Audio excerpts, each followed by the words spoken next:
हमने last video में happiness के बारे में समझा था कि कैसे हमारे पास इसी मोमेंट में वो सब कुछ है जो हमें खुशी एक्सपीरियंस करने के लिए चाहिए।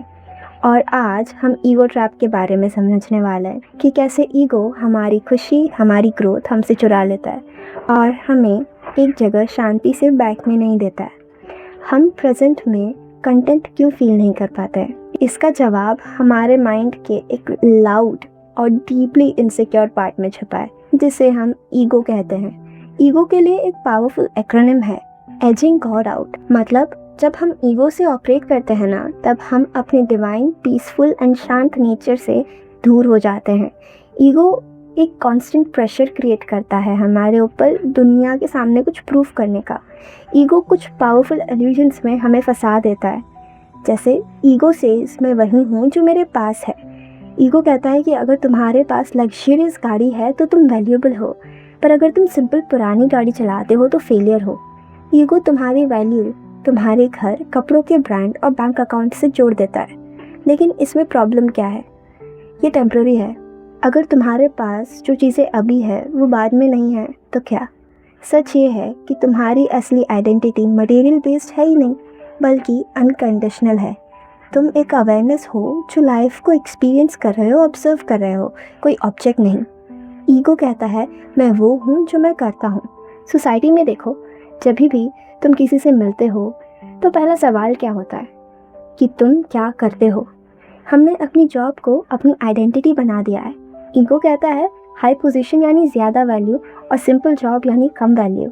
इससे एक कांस्टेंट प्रेशर क्रिएट होता है हर हालत में कुछ अचीव करने की, खुद को प्रूव करने का। लेकिन जब तुम रिटायर हो जाओगे तब क्या? तब तुम कौन हो अगर तुम्हारी आइडेंटिटी सिर्फ अचीवमेंट्स पर बेस करती है तो? सच तो ये है कि तुम ह्यूमन बीइंग हो, ह्यूमन डूइंग नहीं। तुम्हारी वैल्यू नेचुरल है, कोई अचीवमेंट बेस नहीं। थर्ड, ईगो कहता है कि मुझे हर आर्ग्यूमेंट जीतना है, हमेशा राइट होना है। सोचो लास्ट टाइम जब तुम किसी आर्ग्यूमेंट में फंस गए थे, हार्ट बीट फास्ट होने लगी, बॉडी टेंस हो गई और एक स्ट्रॉन्ग अर्ज आई सामने वाले को गलत प्रूफ करने की।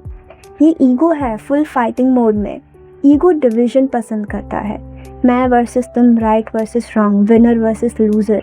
ईगो एक रिलेशनशिप डिस्ट्रॉय कर देता है, लेकिन अपनी गलती एक्सेप्ट नहीं करता है। ईगो को कैसे बैलेंस करें? एक पावरफुल पर सिंपल प्रैक्टिस है। जब भी चॉइस हो राइट होने और काइंड होने के बीच में, हमेशा काइंड होना चूज़ करो। आर्ग्यूमेंट जीतने की ज़रूरत छोड़ दो। अगर कोई कुछ बोले जो तुम डिसएग्री करते हो तो बस कह दो कि हाँ, हो सकता है तुम सही हो, और देखो कॉन्फ्लिक्ट कैसे तुरंत रिजॉल्व हो जाएगा। कितना हल्का फील होता है। ऑफेंड होना छोड़ दो। ईगो हर वक्त रेडी रहता है इंसल्ट, डिसरिस्पेक्ट फील करने के लिए, लेकिन रियलिटी क्या है? हमारे सराउंडिंग में जो लोग हैं, जो भी वो करते हैं, वो उनकी इंटरनल स्टेट का रिफ्लेक्शन है, तुम्हारा नहीं। जब तुम ऑफेंड होना छोड़ देते हो तो तुम इमोशनली इंडिपेंडेंट हो जाते हो। तुम्हें कोई हर्ट नहीं कर सकता। तुम्हारे इमोशंस का रिमोट कंट्रोल किसी और के पास कभी जा नहीं सकता, और तुम एक हायर स्पेस से ऑपरेट करने लगते हो जहाँ तुम समझते हो कि तुम ऑलरेडी कंप्लीट हो और तुम्हें किसी के भी सामने अपने आप को प्रूफ करने की कोई ज़रूरत नहीं है। Affirmations for healing ego.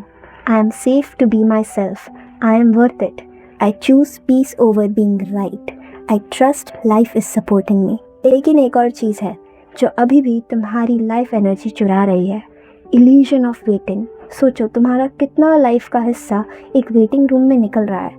हमेशा ये सोचते हो, खुद को कहते हो कि अभी नहीं, बाद में जाएंगे।